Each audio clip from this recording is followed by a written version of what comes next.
curiosity, is there anybody here who has never driven old Route 66 back in the day when it was Route 66? Really? I'll be darned. I didn't drive it, I've been in the car. My father We're drove gonna it. pass it through I was in the back seat. Exactly.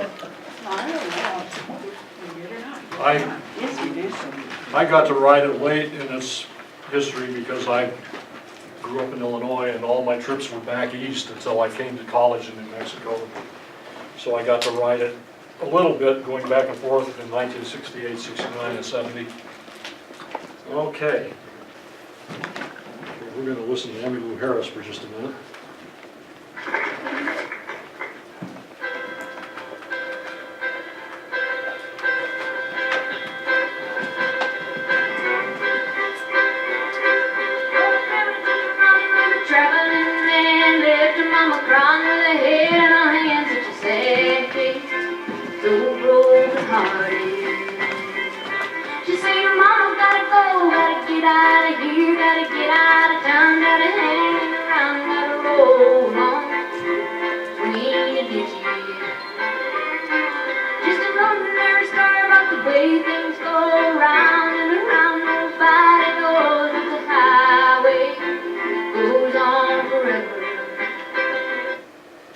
So that last line kind of sums it up, does it not? The highway goes on forever in our memories, and it goes on forever in a lot of other ways, particularly in the nostalgia industry.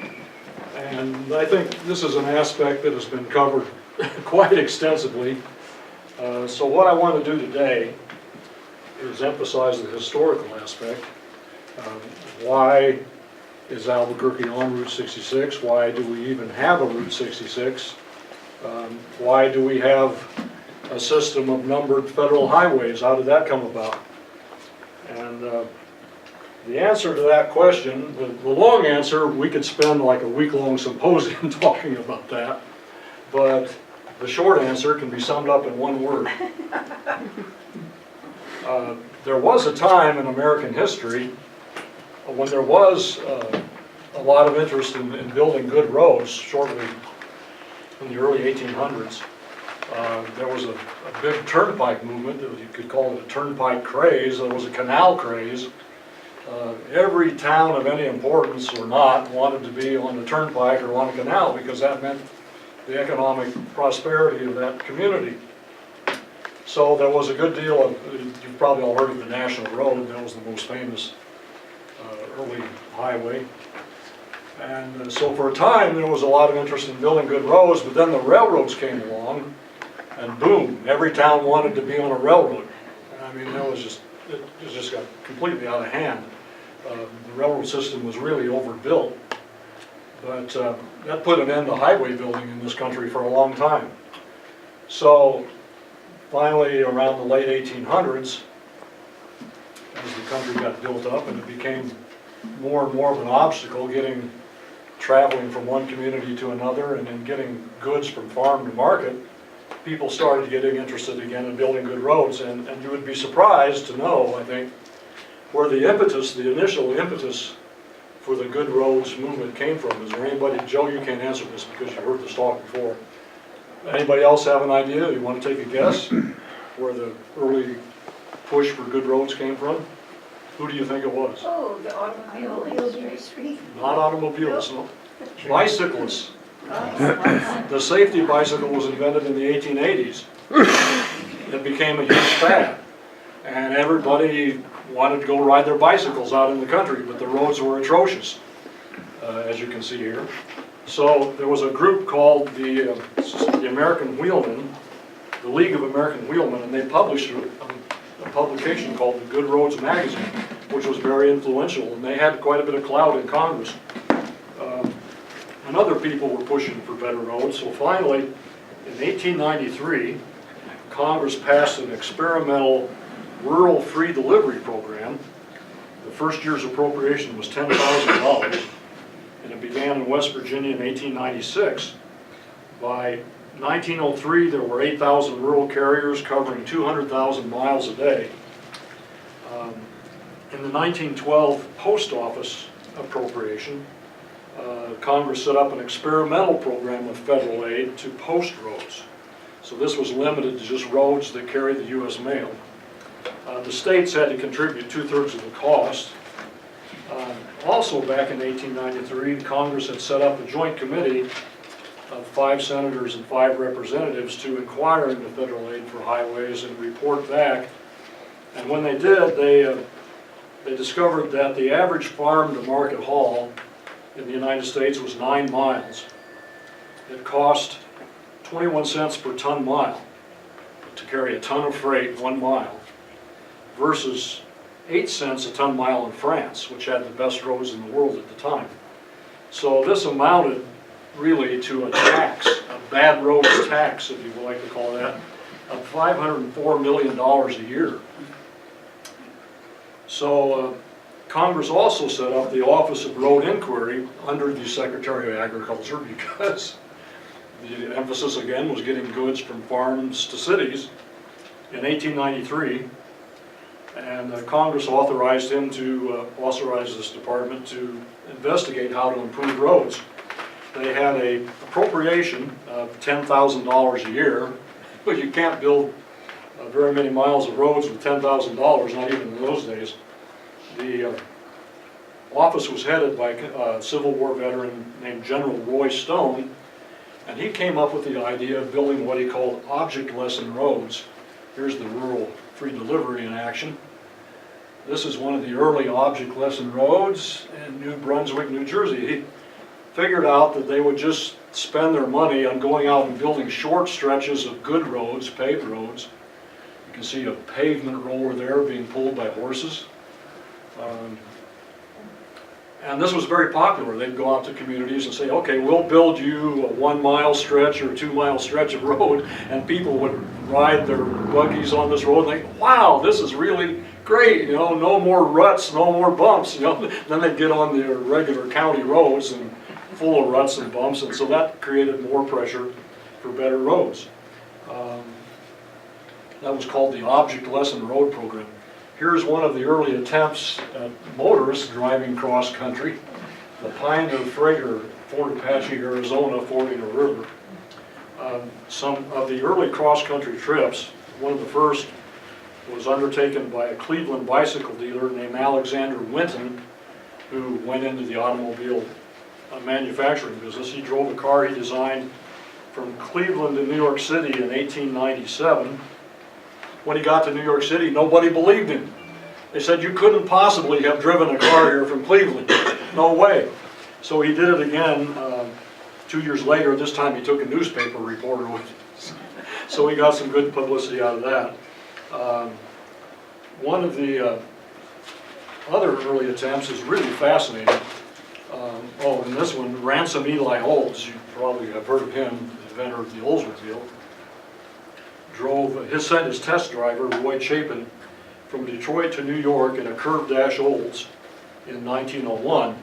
And you may know that Olds sold his company to General Motors. Then he went into business for himself again, building trucks. He used the initials of his name, R-E-O. That's where REO Speedwagon comes from. I actually saw one on the streets of Albuquerque a few years ago. It was a big, like a 1-ton truck, but they made a pickup truck.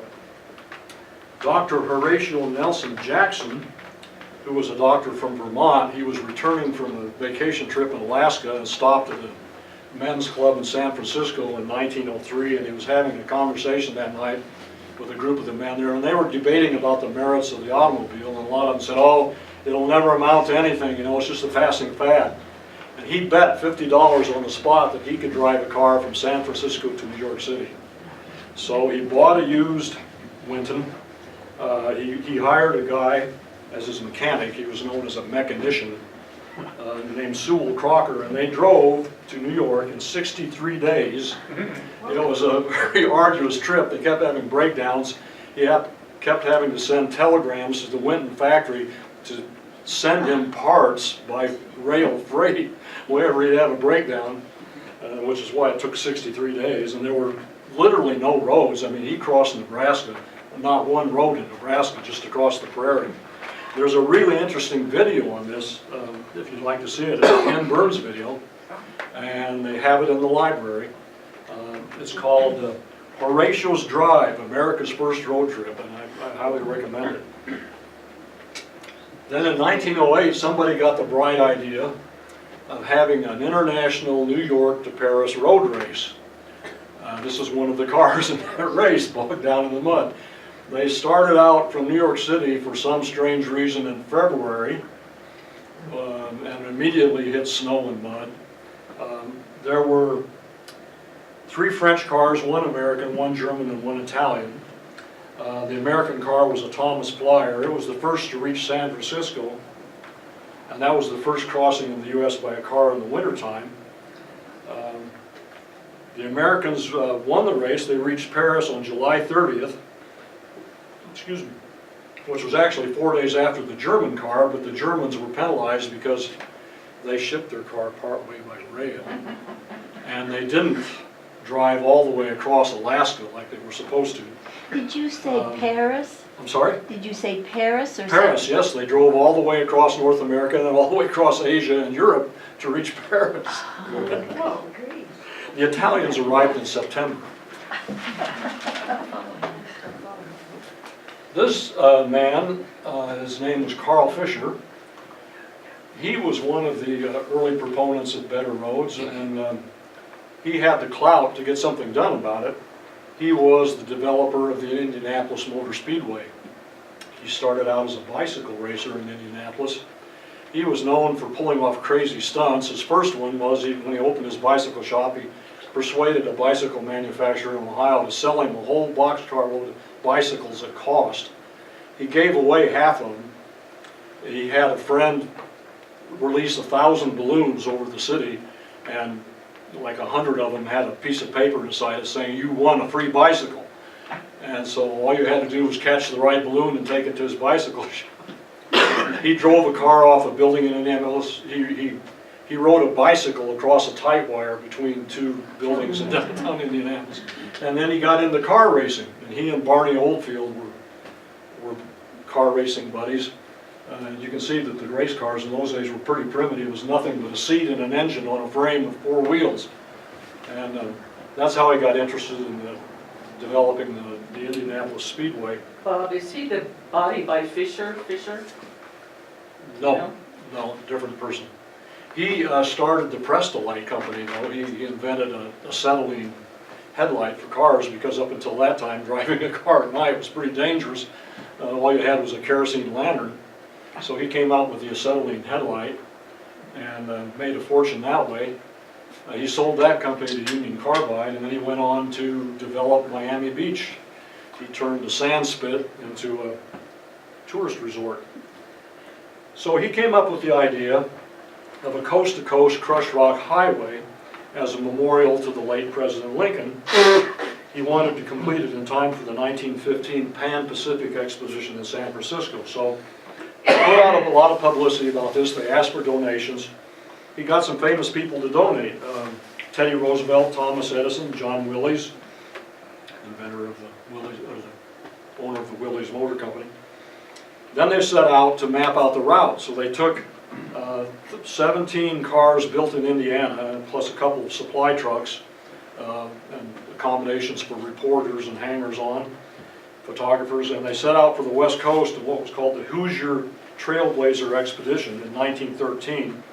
And there was so much interest in this, cities, towns, counties, state governments sent representatives. The state of Colorado sent their governor to meet him. You know, they were all trying to get their cities or their localities on this route because they knew it was going to mean a big economic boost. So what this turned out to be was the Lincoln Highway, which today is pretty much US Route 30.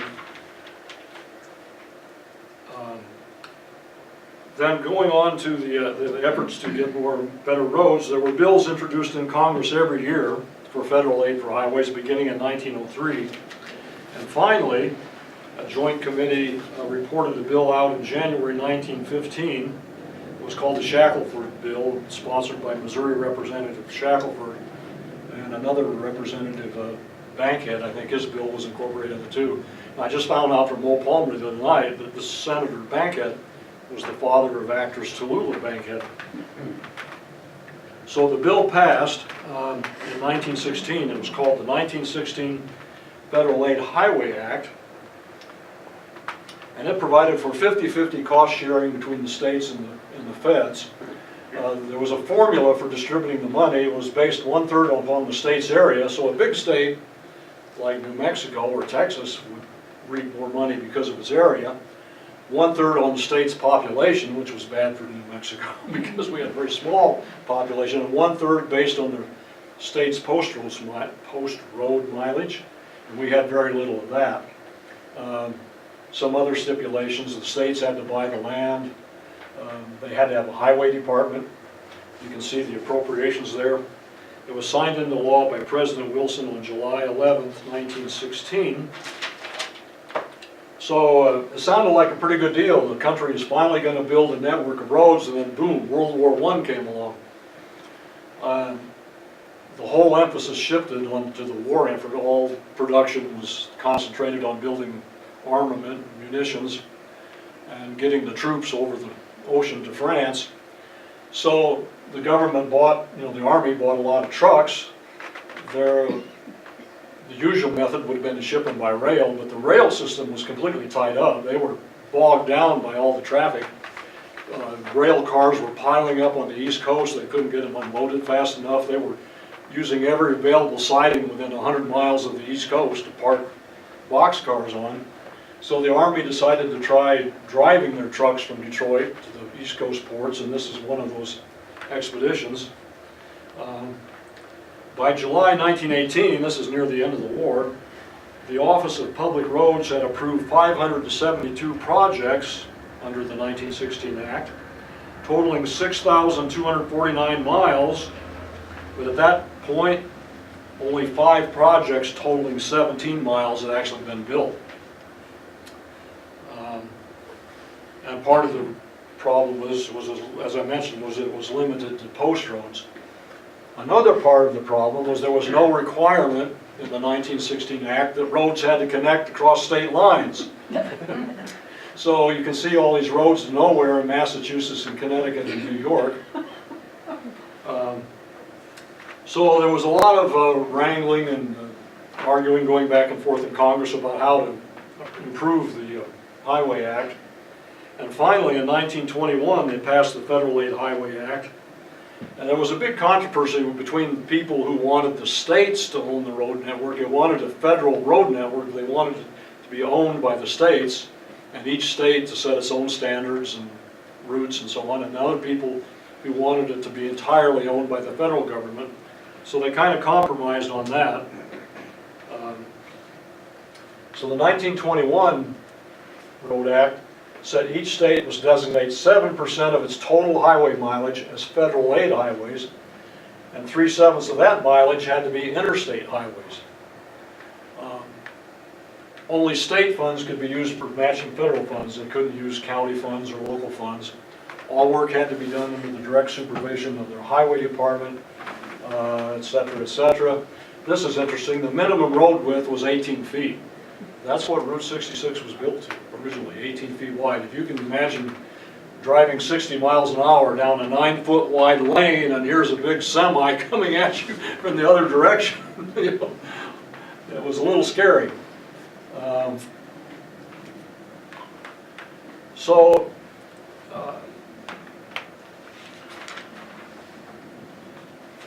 The question arose, how are we going to designate these highways?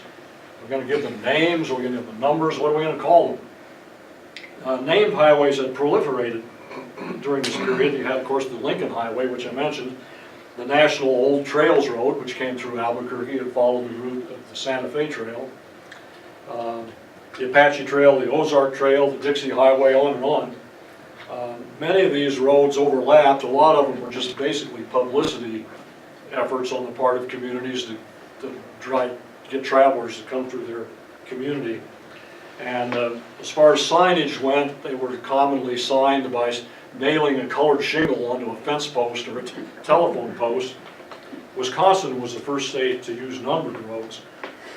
So the American Association of State Highway Engineers passed this resolution in 1924, asking the Secretary of Agriculture, the roads are still under the Agriculture Department, to designate a national system of highways.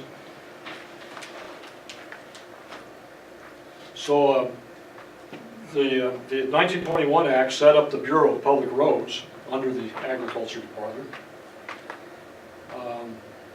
It consisted, and they set up a joint board on interstate highways, which consisted of 21 state highway officials and 3 federal officials.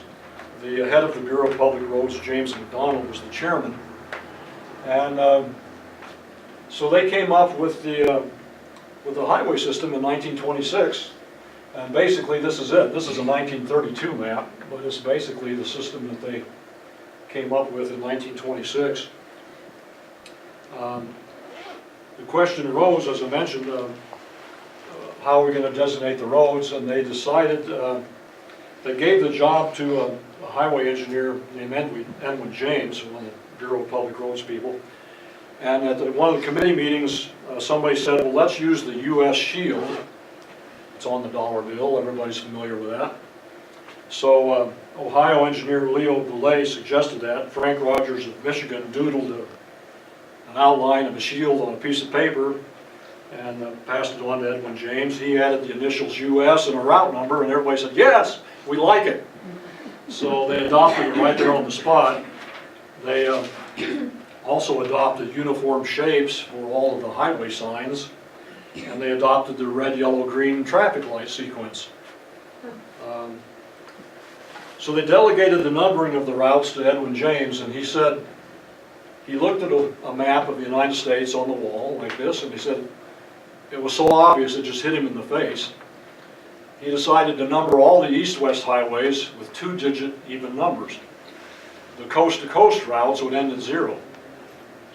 North-south highways had odd numbers, 2 digits, and the main north-south roads from border to border would end in 1. Spur routes, which would connect with the main highway, were given 3-digit numbers, numbering from 1, 2, 3, 4, and then plus the 2-digit route number, starting from the north or starting from the east and proceeding across country. So that's why we have US 285 in New Mexico, which was a spur, while US 85, that was the main north-south route. 285 took off somewhere up by Santa Fe and heads down through Vaughn and Carlsbad.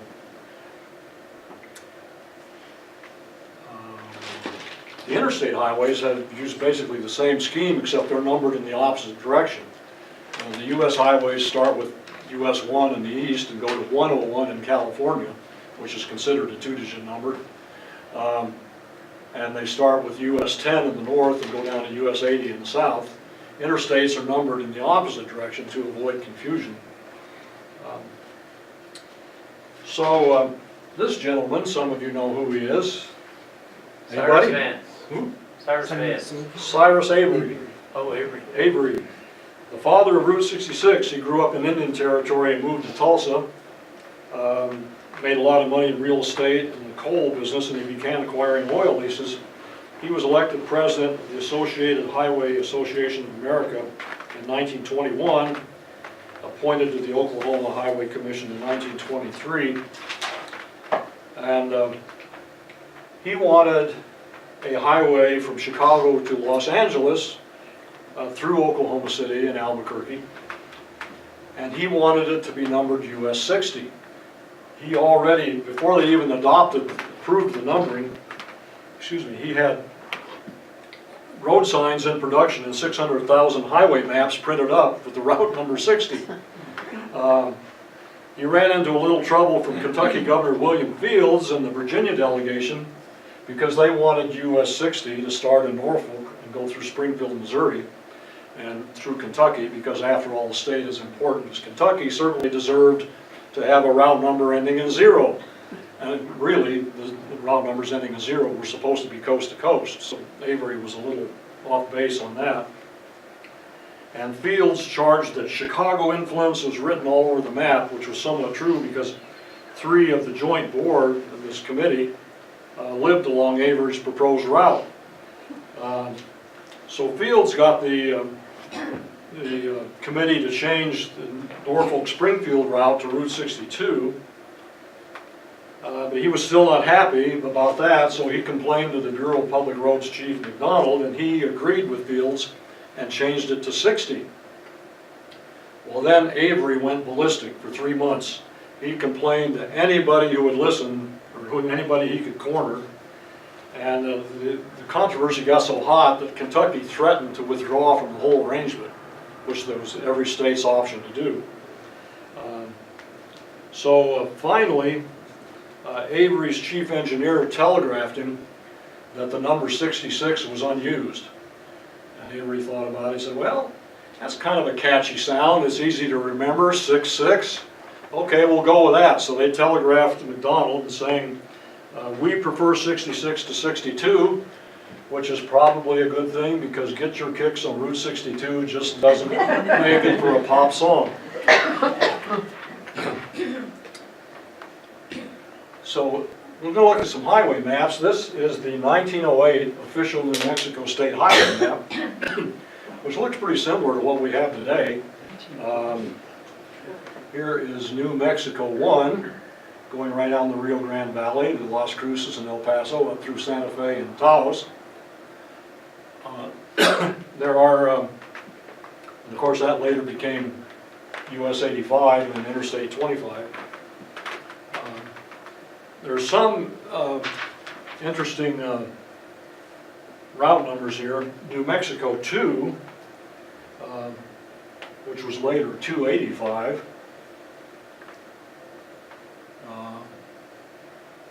Let's see, here we go, going down here to Carlsbad. New Mexico 3 was later became US 54. That goes through Tucumcari and Vaughn and Alamogordo. Some highways moved. New Mexico 4 was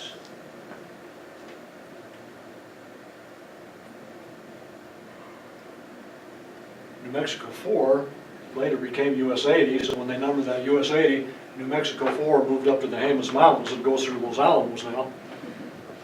And there were some really fictional highways here, and I don't know if we can see them very well. There's one which goes from, you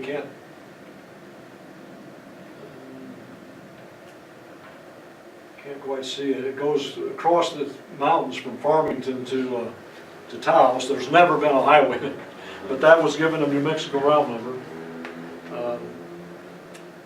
There's a multiplicity of routes shown here between Albuquerque and Santa Fe. I don't know which one of those is La Bajada, but it looks like you had a lot of choices. They were probably all equally bad. And, here we have an enlargement of the map. This shows New Mexico 1, and Francelle Alexander got this for me. She got it from some graduate student's dissertation, I think, or something like that. But the interesting thing about it, I always assumed that the highway from Albuquerque to Bernalillo was on the west side of the tracks, but actually it started out on the west side and it switched over to Alameda and went up through Sandia Pueblo to Bernalillo. And as you can see also, it went through Domingo and then up La Bajada. And that was before, of course, US 66. But that highway, years ago you could drive that road through Sandia Pueblo. It's closed now. Just a little ways past Alameda Boulevard is closed. Bob, Yes? that's a 1915 publication of the State Highway Department. Special Collections has that, and Oh, it has all the maps and photographs, 12 photographs of the condition of the highway at that time. I use it in my talk on 4th Street because the roads are dirt and rutted. It's like, right. but that you can have this map in your hands, this pamphlet that they publish. Okay, well, that's from nice to Special know. Collections. And speaking of the roads being dirty and rutted, I found an advertisement for the Portland Cement Association. For some reason it didn't make it into this program, but it was in the, I think it was in the New Mexico magazine, or in those days it's called the New Mexico Highway magazine. And it shows this Model T traveling down this beautiful 2-lane concrete highway with the Sandia Mountains in the background, and, you know, bragging about what a good highway New Mexico has for its motorists on North 4th Street. You know, I'm sure it wasn't a very long stretch, but there was a stretch of concrete highway on North 4th Street at the time. Okay, and here we have La Bajada, courtesy of Nancy. Thank you very much, Nancy. And I should also mention that thanks to the generosity of Mo Palmer, there are some things she compiled here on the tables, which you can look at when you get a chance. A notebook she made, part of a display that they did for the 75th anniversary in 2001 with the Route 66 Association. They had a traveling display, and she has accounts of the people who worked on the road, the contractors and the men who worked, and accounts of what it was like to work on the road. They lived in tent camps on the job site. A lot of them had their wives and kids with them. They lived under very primitive conditions. Okay, La Bajada was originally built by the Army,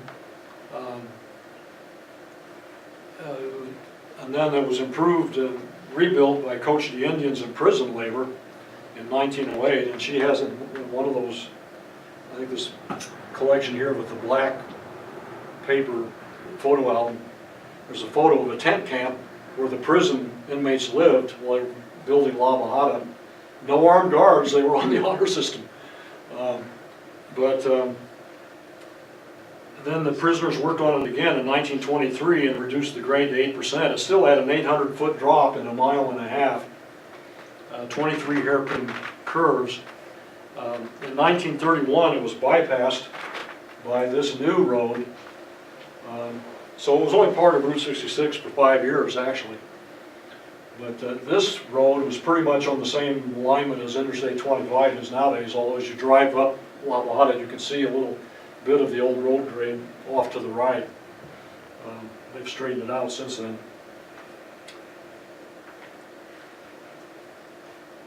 This is the 1912 highway map. This was reissued for the New Mexico statehood centennial. And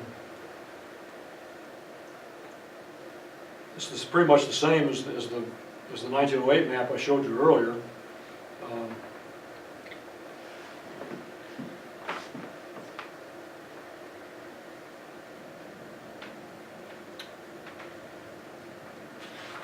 Yeah, the Farmington to Taos route was New Mexico 35, and you can just barely see it right up there, a portion of it at the top. It got cut off here. And New Mexico 22 was supposed to go from Las Vegas to Santa Fe. No, that's this one right here. Never been a highway there, never will be. New Mexico 22 now goes from Interstate 25 to Cochiti Lake.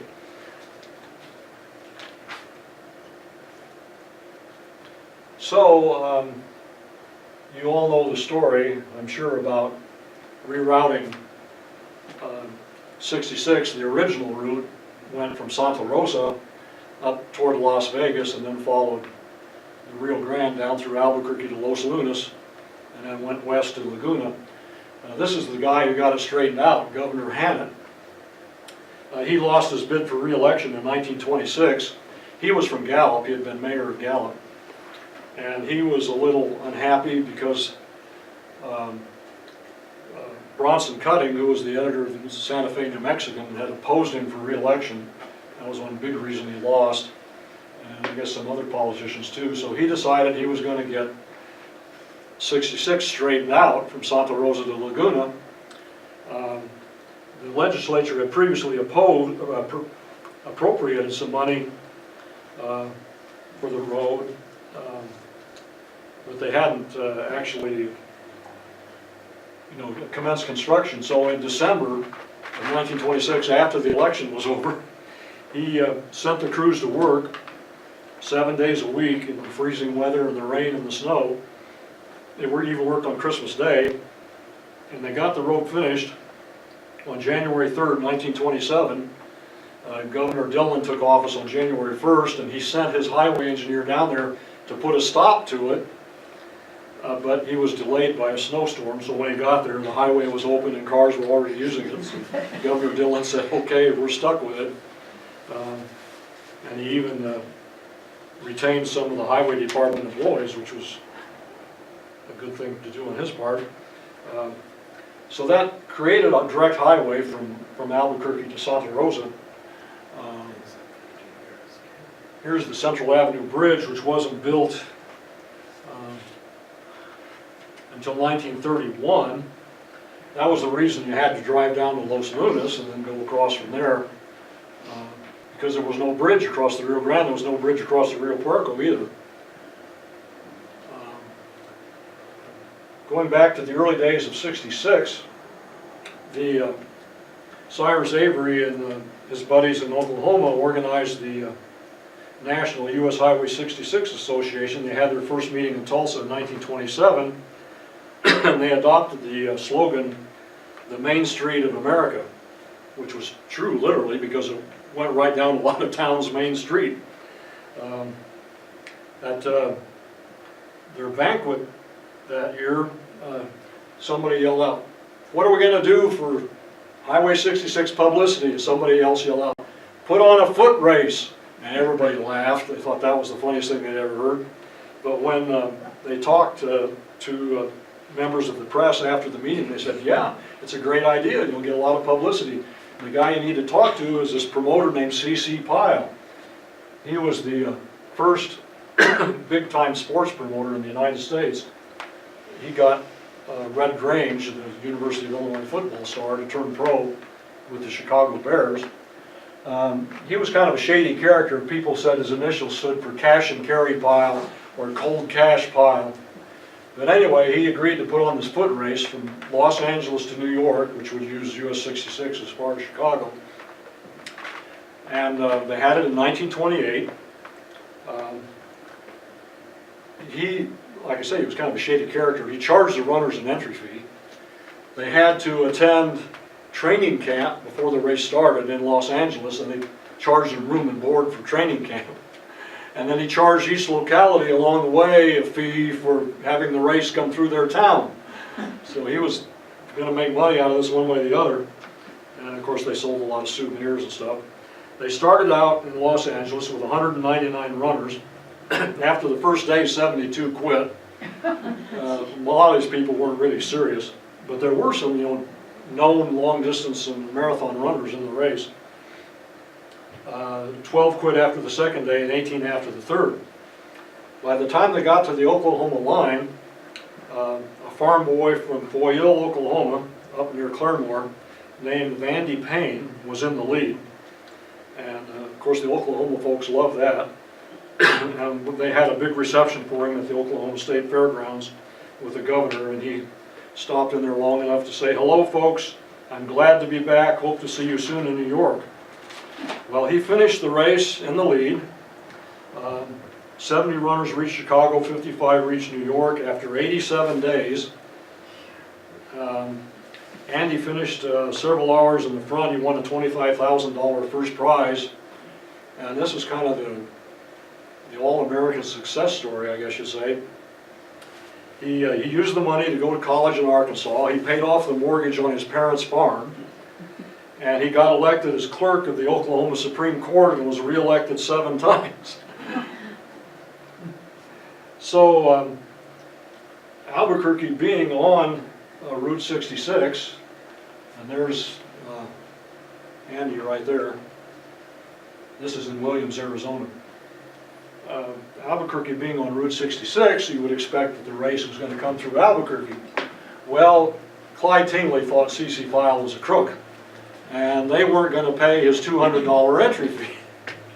So they had this big controversy about whether the race is going to come through the city or not. It says Marathon turned down. Albuquerque's decided it will not put up any money to bring the coast-to-coast marathon runners through here. This is from the Albuquerque Journal. March 21st, 1928. 2 days later, they said that we'll come through here, that they had worked it out. And then on March 29th, it turns out that they don't come through Albuquerque.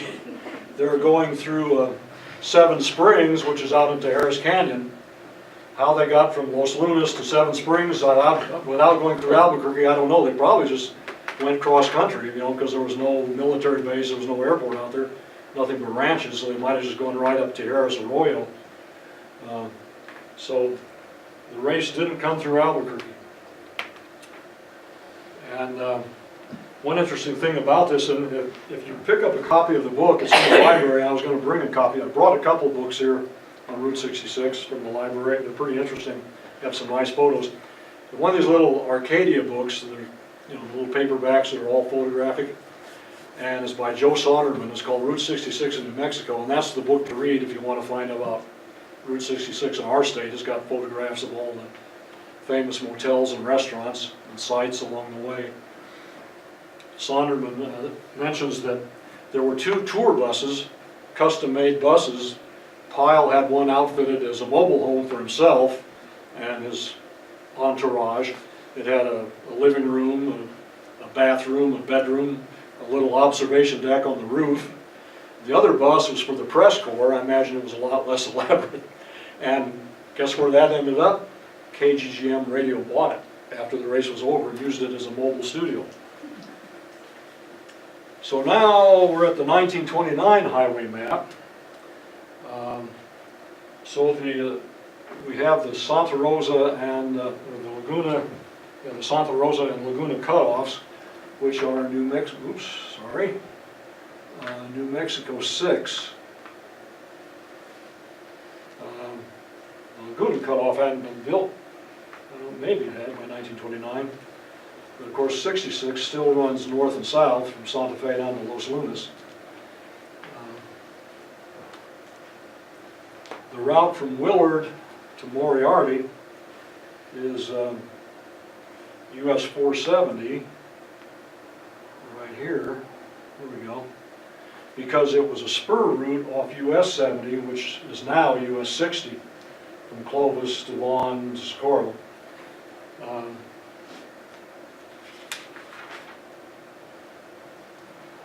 The 1932 map still shows the cutoffs as New Mexico 6, and yeah, that's still showing the dashed lines there, the Laguna cutoff. It's not completed. The Moriarty to Willard route is now US 366 because they decided it's a spur route off US 66. And it kept that number for I don't know how long. It's now numbered New Mexico 41.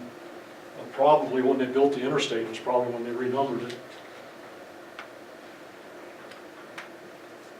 And that's the 1938 map. Now we have US 66 straight across the state, which cut off, what was it, 150 miles, Cindy? I think it was shortened the route by about 150 miles.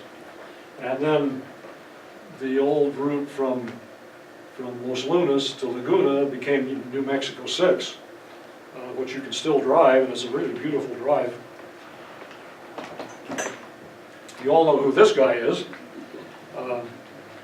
When Clyde Taylor was governor, it was during the Depression, of course, 1935 through 1938, and the highways were in pretty bad shape, and he used his friendship, he cultivated a friendship with Franklin Roosevelt, and he was able to get a lot of New Deal money for projects in New Mexico, and a lot of that was for roads.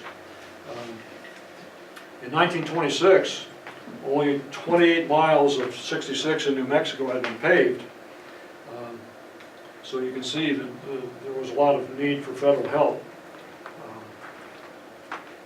This Albuquerque Journal article from 1931, so this is before Tinley was governor, a delegation of business people from Albuquerque met with Governor Seligman in Santa Fe, and they asked for completion of the Santa Rosa cutoff. They were met by opponents. Gee, why? From Clovis, Raton, Encino, Santa Fe, Socorro, Magdalena, Mountainair, Estancia. because all these towns wanted the highway to go through their town. It was like one town against the other in New Mexico.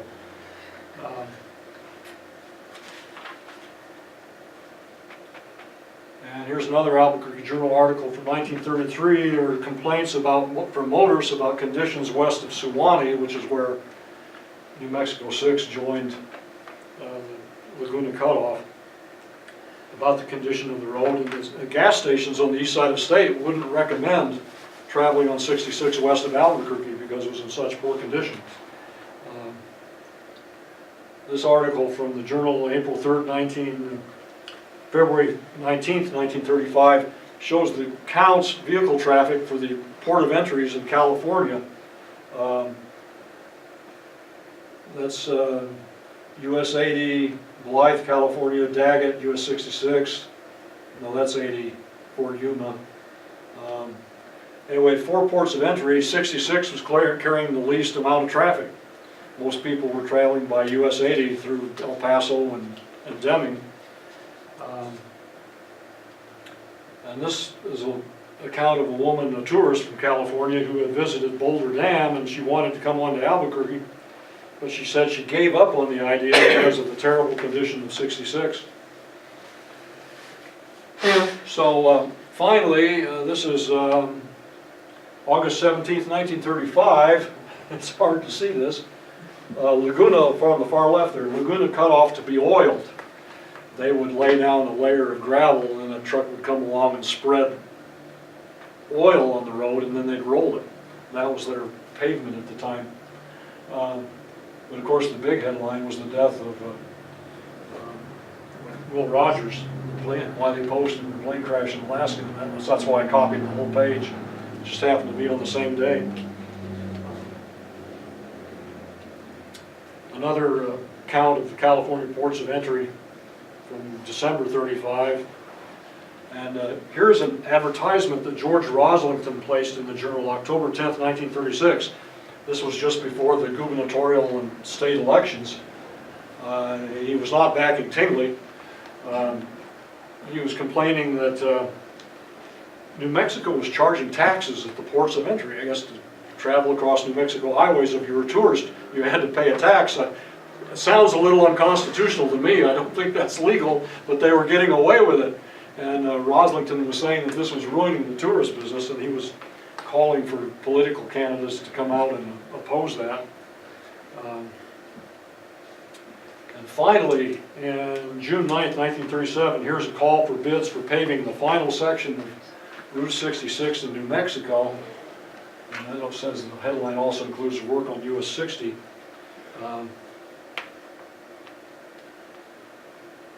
This is the headline for when the cutoff route was actually designated as part of 66. October 15th, 1937, the Santa Rosa cutoff is designated by the Bureau of Public Roads as US 66. And this realignment, of course, had an effect upon business people here in Albuquerque. Before the realignment, in 1935, there were 3 tourist courts, that's what they called motels in those days, on Central, and 18 on 4th Street. In 1941, there were 37 on Central, and in 1958, there were 98 motels on Central Avenue. And an interesting side light on this story is that in 1937, the city wanted to reroute 66 off of Central, I believe, onto Copper. Let's see what it says there. D. Harris. D. Harris. Also an underpass. Well, they were building the T. Harris underpass. But the business people opposed it. The reason was traffic on Central had gotten to be horrendous. It was, especially with rush hour traffic at 5 o'clock, and then all the local commercial traffic, it was bumper to bumper, stop and go. So the city wanted to reroute it, but these business people opposed it, and they won. They managed to keep 66 on Central Avenue, and they had some money left over from their campaign, so they decided to give it to St. Anthony's Orphanage and the Carrie Tingley Hospital.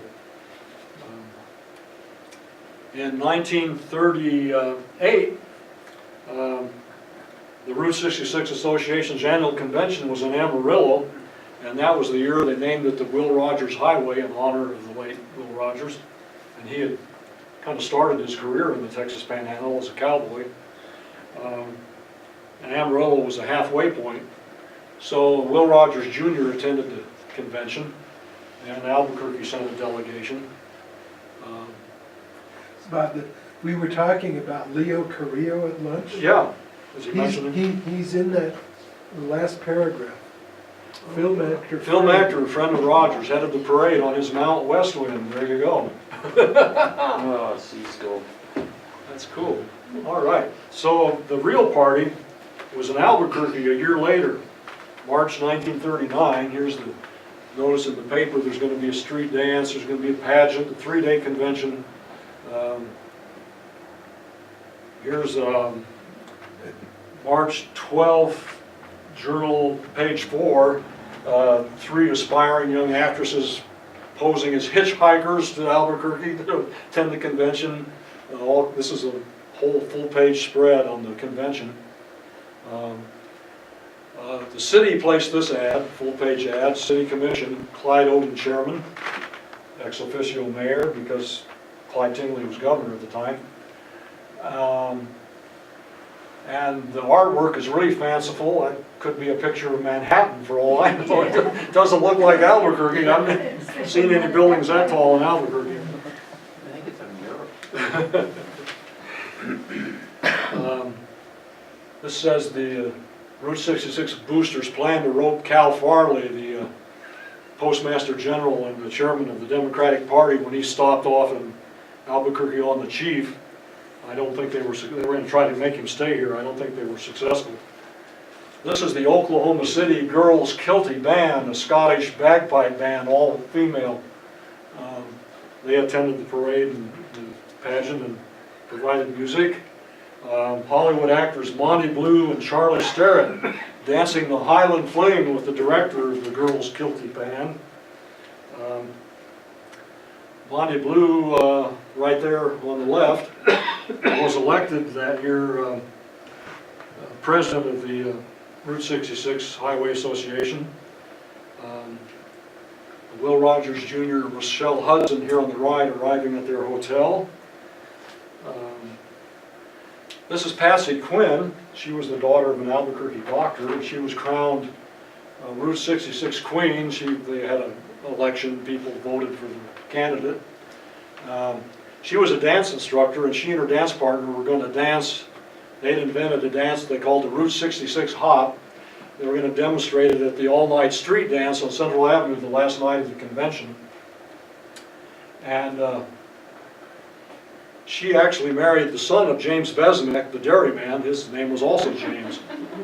We knew it had to come back to the desert. Right, can't get through one of my programs without mentioning Besnick. What coincidence. These are photos of the parade. There's a lot of really nice floats. The Santa Fe Railway even had this little mock-up of a train going down Central Avenue. The attendance at the parade was reported to be 25,000, which was just about the entire population of Albuquerque at the time. So there were probably a lot of people from outlying areas. And finally, March 16th, let's see, these are more information about the pageant that was presented in the Armory downtown, and the play that was put on in Carlisle Gym, and the dance. Finally, March 16th, the 66 celebration comes to an end. I think this was on a Wednesday. I'm sure half the population called in sick to work that day. Probably too hungover to go to work. Turning a little bit to the economic side, which I haven't found a lot of information on, but this is from 1961, and it talks about how much money Route 66 was bringing into Albuquerque. It said tourists brought an estimated $21 million to Mexico each year on Route 66. That's a good chunk of money there. And it was split up at the time of the year, almost 1/3 in the summer, 1/3 in the spring, and 1/3 in the fall. Over 1/3 in the summer, only 10% in the winter. And Tourists spend about a third of their money for food, 24% for gas, another third for lodging, and 7% for miscellaneous. And then in 1971, they were talking to truckers, and now that they were building the interstate through to Harris Canyon, and the truckers were saying they weren't going to miss Route 66 a bit. It was pretty dangerous driving through the canyon there on the two-lane highway, especially up Cedillo Hill. I can remember that. And they were also glad to see the end of speed traps at Tucumcari and Santa Rosa. Those communities were making a little money off the truckers. So now we're going to take a little virtual Route 66 tour, starting on the old alignment. This is in Bernalillo. I don't know what this store was originally. Silva's Saloon, which goes back to the 1950s or 40s, I think, maybe farther. I was told by a Bernalillo resident that this building was once a stagecoach stop. I don't know if that's true or not. V&L Motors, which I think goes back to Route 66 days. Now we're coming into Albuquerque, pre-1937, Route 66 on 4th Street. Oh, there's the highway, the Portland Cement Association advertisement I was telling you about. You can see that is a concrete highway. Sandia Mountains in the distance. I wonder if the Portland Cement Association paid the county to do that, just for the advertising. The El Camino Motel, which opened in 1938, which was after the realignment, but it was still US 85 then. Court John, 2700 4th Street, opened in 1940. The owner's last name was John, that's where it got the name Court John. The King's Rest, which was a well-known early motel on 4th Street. Shall I say it? Right across from the Beswick Dairy. It was built in 1929.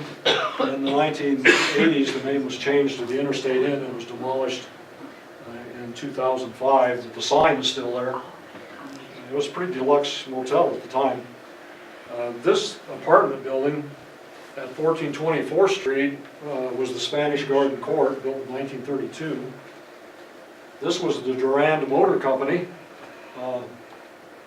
owned by the father, owned by Dick Durand, or as they say here, Colonel Dick Durand.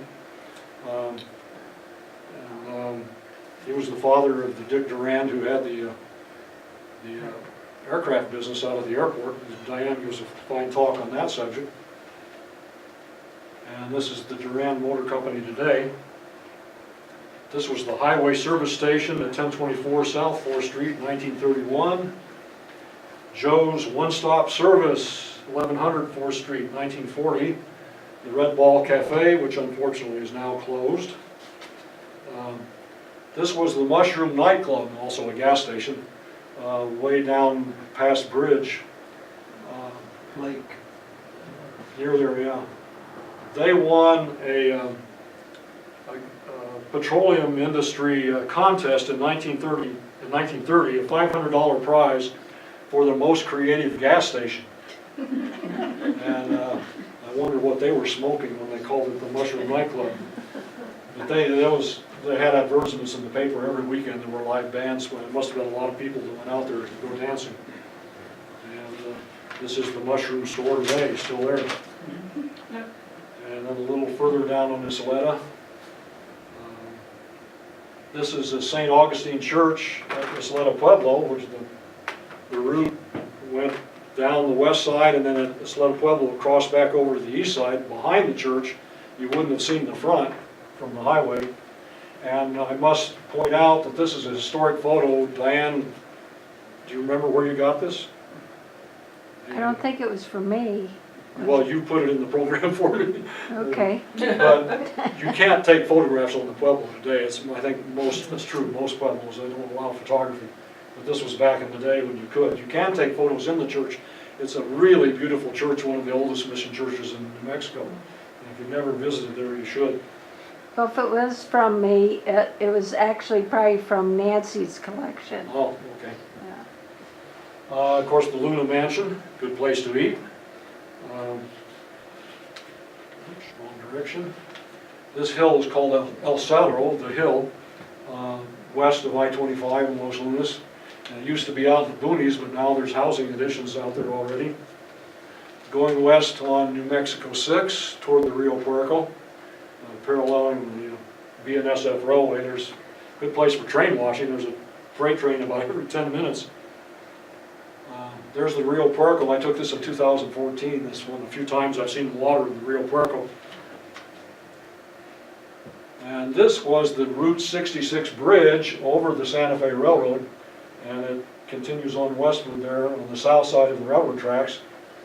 The bridges were 22 feet wide. Again, imagine meeting a semi head-on at 60 miles an hour going over that bridge. It doesn't look like it's in too good a shape, and I've been told that this road it's a county road now. I've been told that that's only passable if you've got a high clearance vehicle. That's looking east from that bridge, and you can see the old highway road bed there continuing off to the west. Interstate 40 is off in the distance. There's an abandoned gas station and bar there. This is back up at the top of Cedillo Hill. This is the original New Mexico 6 Route 66 alignment from the top of Cedillo Hill. There's a street sign up there now where the bridge crosses I-40, and it says Cedillo Hill Road. When I first discovered this road years ago, it said Old US 66 on the sign. And it continues on downhill through these houses here in the East Mountains, down around this curve, which must have been a terror for trucks. And this under the I-40 overpass there, and it joins up with Old US Highway 66, which is now the frontage road. This is a U.S. Forest Service map from 1948, and it shows that little dog leg right here. And now there's a power line here. That's a power line, and that's the present alignment of Old US 66 I-40. So as late as 1948, that was still in use. There's a gas station at the top of Cedillo Hill, going down on Old US 66. Zuzak's, which was a tourist trap. It used to have an aerial tramway, do you remember, that went up over the highway, up the hill, across the road. You could ride up there. I never did ride that. This is Dead Man's Curve, passing under I-40. This is the original, the original Dead Man's Curve up here. In 1951, they lowered the elevation and made it a 4-lane road. That was the original US 66. I'm standing on it and took the picture. This was a local landmark called Elephant Rock. This is in the Sonderman book I told you about. Just a couple miles outside of Albuquerque. It was, when you reached Elephant Rock, you knew you were right around the curve was Albuquerque. And people used to paint advertising signs and graffiti on the rock. Unfortunately, the highway department bulldozed it down into the arroyo. There's the platform. This was done sometime in the 70s, I think, and there's the rock today down in the arroyo. I don't know why they did that. It sits back far enough from the highway. I mean, it really didn't pose any hazard that I can see. This is the feed store, just on the east of, just as you enter the canyon. This was the site, I think it was a different building, Selva's Dance Hall, where Dick Bills and the Sandia Mountain Boys used to play with Glenn Campbell. And here we have Central and Tramway.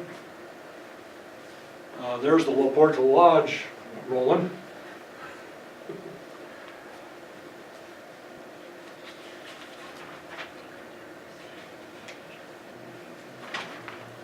(9710) Central Southeast. Close-up of the carved door there on the first motel unit. The Luna Lodge, which has been recently remodeled at 9119 Central Northeast. I think that's city affordable housing now. The Tewa Lodge, which is still in business and at night.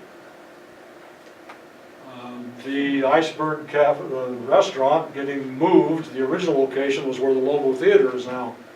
So in 1930, they moved it out to Central and San Mateo. And that was what it looked like out there. The De Anza, which is finally being rehabilitated, thank God. Torn down. Torn down. Yeah. I should say recreated, not rehabilitated. Reinvented. Yeah. This was the Jones Motor Company, the Ford dealer in 1939, now Kelly's Brew Pub. That's a great example of adaptive reuse. This was the pig stand, the original pig stand on Central by the university. And then as it was rebuilt in the Pig and Calf in 1935, and that's now a laundromat. I used to live around the corner from that laundromat. That's where I did my laundry. But I know it has a tile exterior, a white tile exterior, and up there on the front, it still says Pig and Calf, and there's a tile with a calf on it and a tile with a pig on it.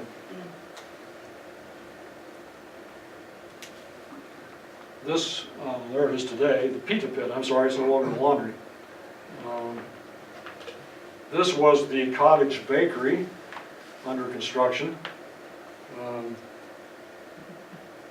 which was later in when I first came to Albuquerque, the Casa Luna Pizza. That was a place I dearly loved. This was 1937 construction photo from the Albuquerque Progress magazine, and that's what it is today.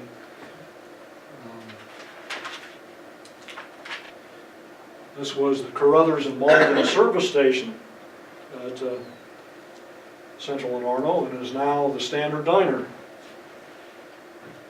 The El Don Motel, I love that sign. And the Monterey Motel on West Central, just west of Rio Grande. The El Vado, which is looking a lot better these days. Somebody said they're going to have a grand opening soon, didn't they? Yeah, in about a month or two. Wow, that's great, okay. The Mountain View Steakhouse on West Central, Western View Steakhouse, I'm sorry, 648 Central Southwest, 1949. The Grandview Motel from 1954. This is the last motel on the west side going out of town. And the Rio Parco Bridge, which is now a National Historic Landmark. It was built in 1933. And at the time of its construction, it was the longest Parker Street Truss Bridge in the United States. And you can still get out there and walk across it. It's right next to the Route 66 casino. And Laguna Burger, that first photo I showed you with the jukebox, that's the original Laguna Burger. And now that we have one on 12th Street, you don't have to drive all the way out there. That's great. Okay, that's it, folks. Thank you.